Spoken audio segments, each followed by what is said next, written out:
السلام علیکم۔ S M news کے ساتھ میں ہوں مقدر رضا۔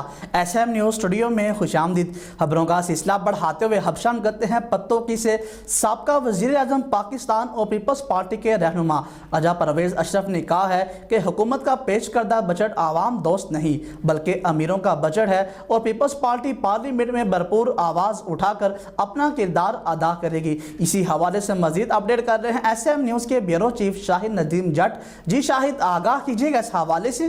جی بالکل، سابقہ وزیر اعظم پاکستان اور پیپلز پارٹی کے رہنما راجہ پرویز اشرف نے کہا ہے کہ حکومت کا پیش کردہ بجٹ عوام دوست نہیں بلکہ امیروں کا بجٹ ہے اور پیپلز پارٹی پارلیمنٹ میں بھرپور آواز اٹھا کر اپنا کردار ادا کرے گی۔ ان خیالات کا اظہار انہوں نے پیپلز پارٹی کے چودھری امجد علی میو سابقہ ایم پی اے کی رہائش گاہ میو ہاؤس آمد پر میڈیا سے گفتگو کرتے ہوئے کہا۔ انہوں نے کہا کہ عمران خان نے عوام سے جتنے بھی وعدے کیے انہیں پورا نہیں کیا۔ ملازمین کی تنخواہوں میں 10% اضافہ کر کے مہنگائی میں 100% اضافہ کر دیا گیا، جو کہ عوام کے ساتھ سراسر ظلم زیادتی اور ناانصافی ہے۔ موجودہ بجٹ عوام کی معاشی قتل کے سوا کچھ نہیں اور موجودہ حکومت یہ سب کچھ IMF کے کہنے پر کر رہی ہے۔